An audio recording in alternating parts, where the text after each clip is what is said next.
Have you ever pondered how critical the management of data and information is in the realm of public health projects and services?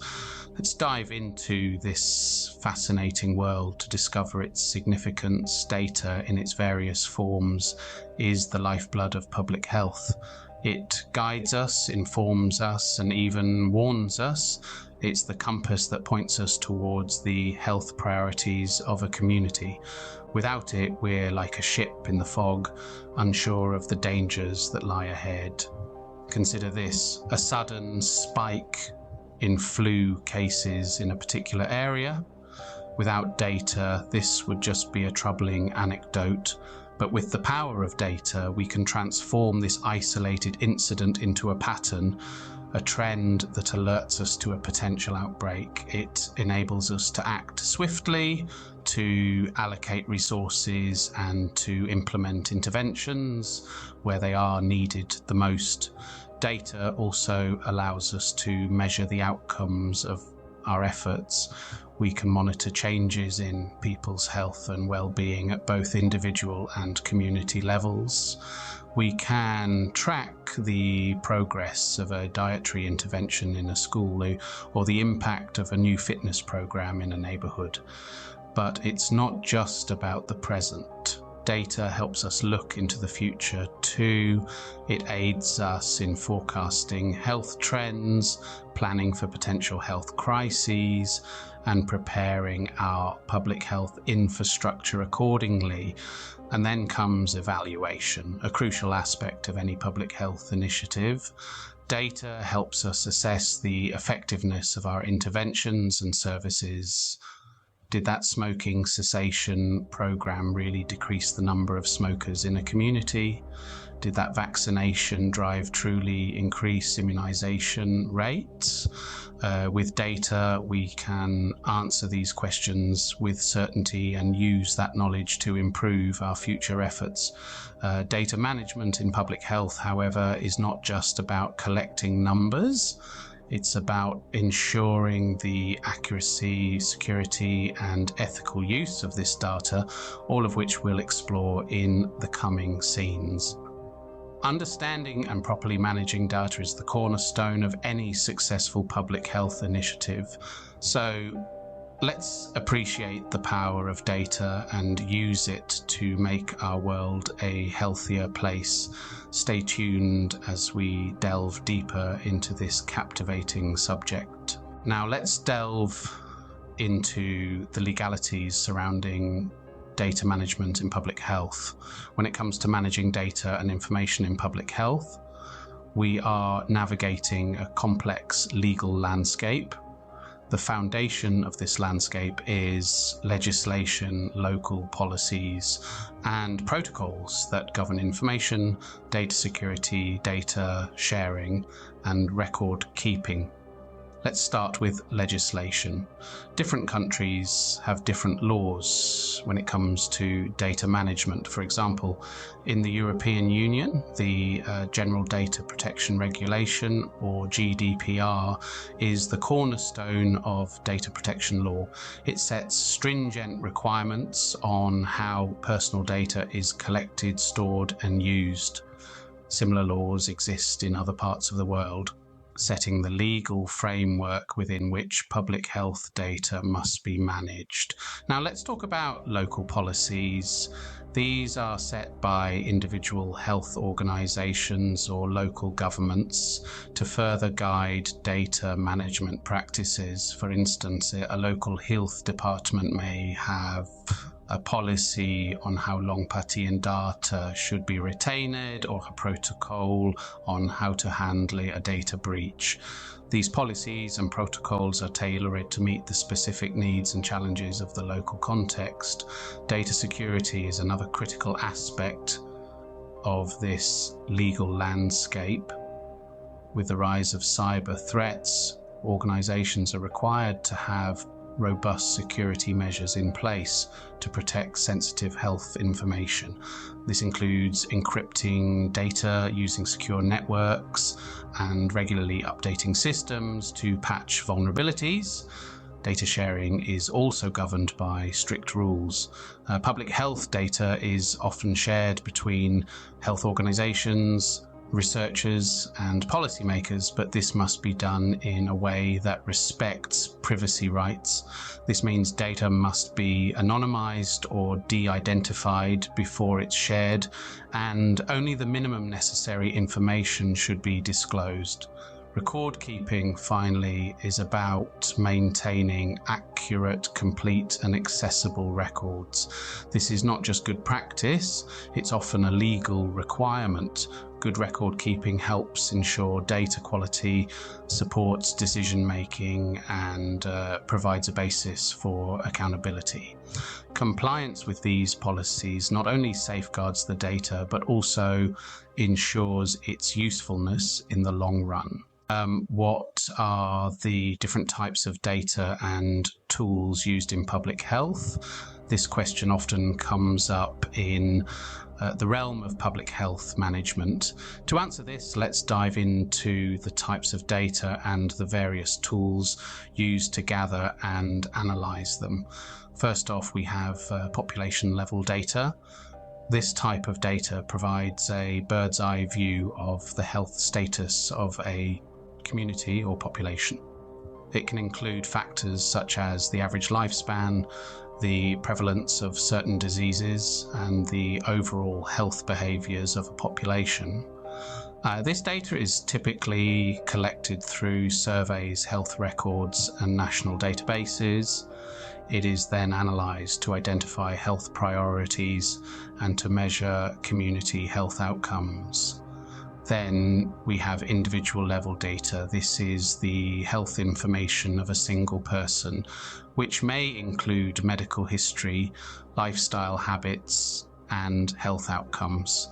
This data is often collected through medical records, personal health trackers, or individual surveys. It's used to understand the health status of an individual and to measure changes in a person's health over time.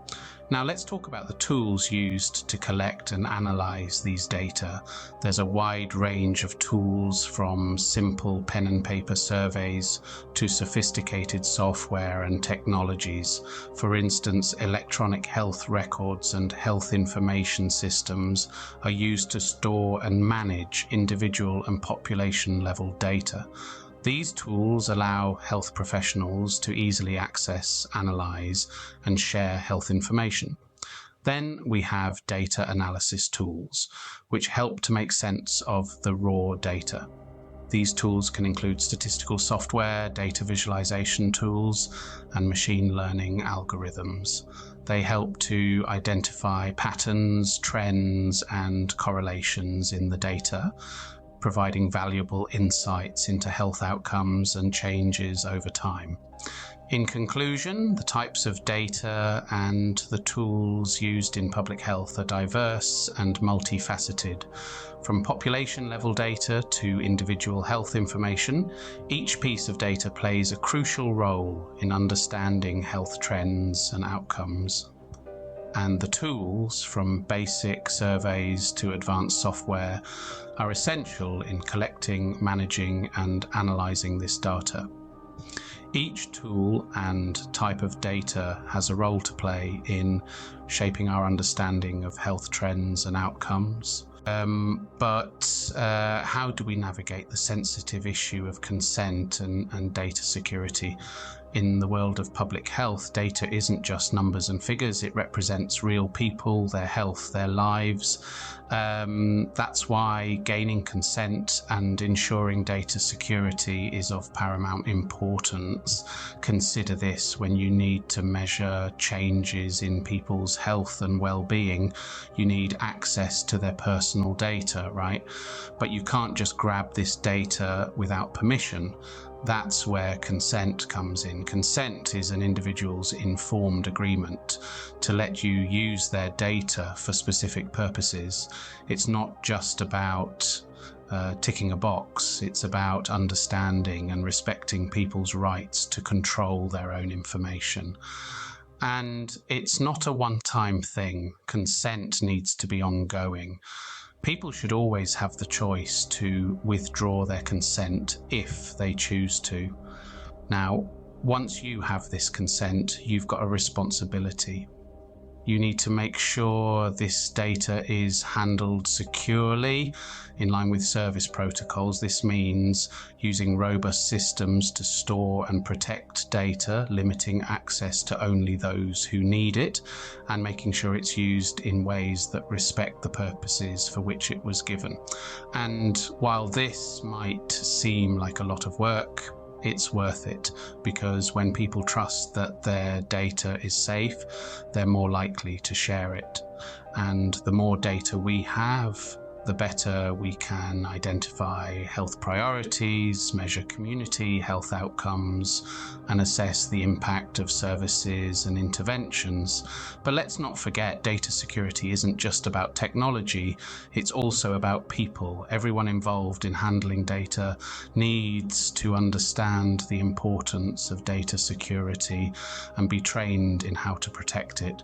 So it's clear, whether you're a project manager, a data analyst, or a healthcare professional, gaining people's consent and ensuring data security should be top priorities. Securing consent and ensuring data security are not just ethical obligations, but also crucial for maintaining public trust in health services. To understand the real-world implications, we will look at a case study, the Global Polio Eradication Initiative. This initiative, launched in 1988, is an excellent example of how data management can drive significant public health achievements. The Global Polio Eradication Initiative was a mammoth task, requiring the collection, management, and utilization of data on an unprecedented scale.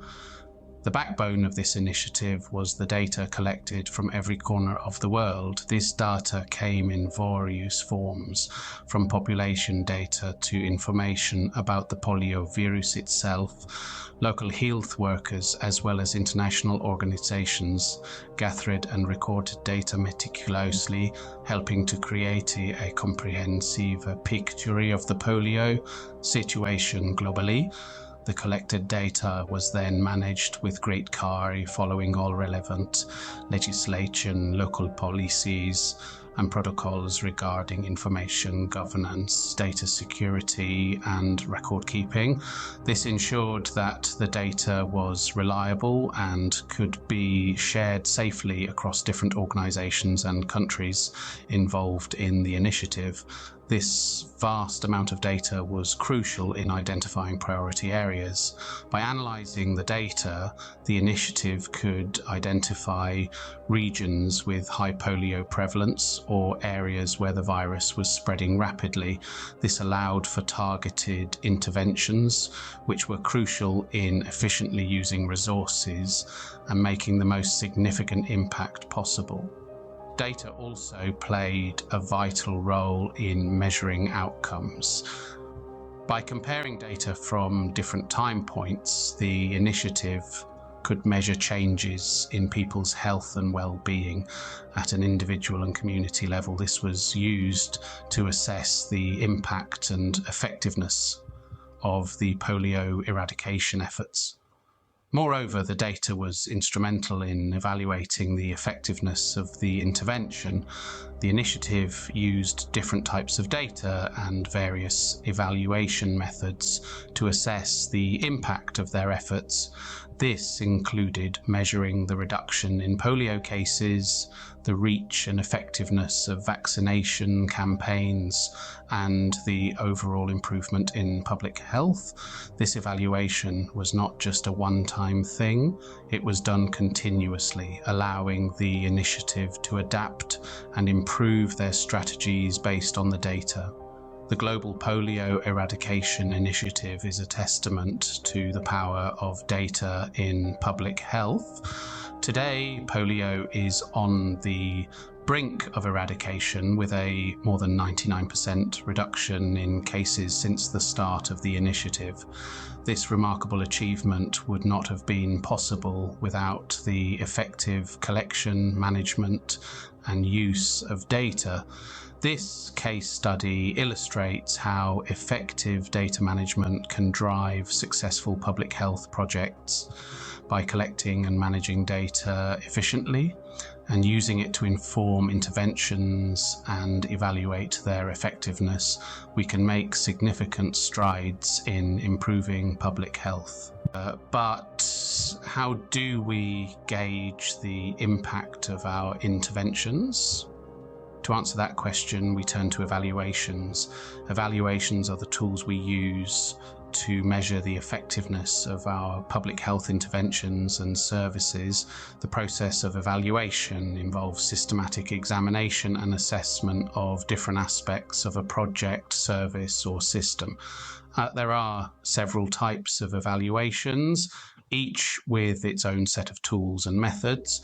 First, we have formative evaluations. These are conducted during the development of a project or intervention, and they help us shape and refine our strategies. Formative evaluations typically involve qualitative research methods like interviews, focus groups, and observation to understand the needs and preferences of the target population. Next, we have summative evaluations.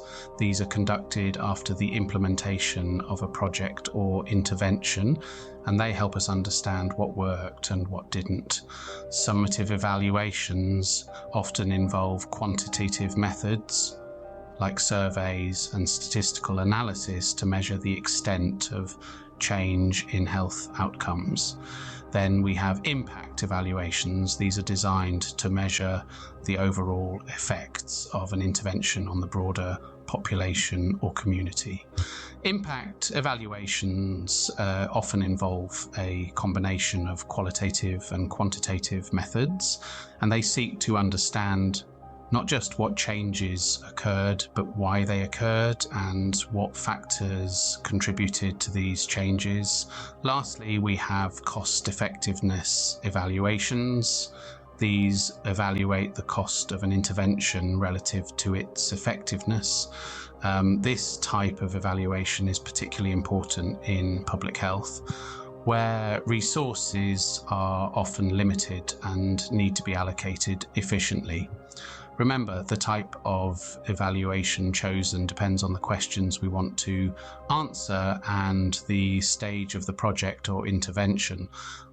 No matter which type of evaluation we use, it's crucial that it is underpinned by reliable data. Evaluations underpinned by reliable data provide the feedback necessary to continually improve public health services. After all, in public health, our ultimate goal is to continually improve and adapt our strategies to better serve our communities. So, what have we gathered about managing data and information in public health? Well, we've seen that data plays a pivotal role in public health. It's the compass that guides us, showing us where we are and where we need to go. From tracking disease outbreaks to assessing the state of community health, data gives us the insight we need to make informed decisions. We've also delved into the legal landscape surrounding data management. Legislation, local policies and protocols are crucial to ensuring that data is handled securely and responsibly, whether it's about privacy laws or information governance. Understanding the legal aspects is key to avoiding pitfalls and maintaining trust. Then we explored the different types of data and the tools used to collect and analyze them. We learned about population level data, public health data, and the myriad ways they're used to identify priorities and measure outcomes. We also discussed how these tools and data can help us track changes in people's health and well-being, both at an individual and community level. We can't overlook the importance of consent and security, which we discussed in depth. Getting people's consent before collecting their personal data and ensuring that it's recorded securely is not just a legal requirement, it's a matter of respect and dignity. It's about acknowledging that behind every data point there's a human being with rights and autonomy. We painted a real-world picture with the Polio Eradication Initiative case study, illustrating how all these principles come together in a real public health project. Finally, we looked at how data helps us evaluate the impact and effectiveness of public health interventions. We learned about the different types of evaluations used to assess these services, showing us the critical role that data plays in determining whether we're achieving our goals or falling short. Remember, data is not just about numbers. It's about people's lives. Effective data management can make the difference between a successful public health project and a failed one.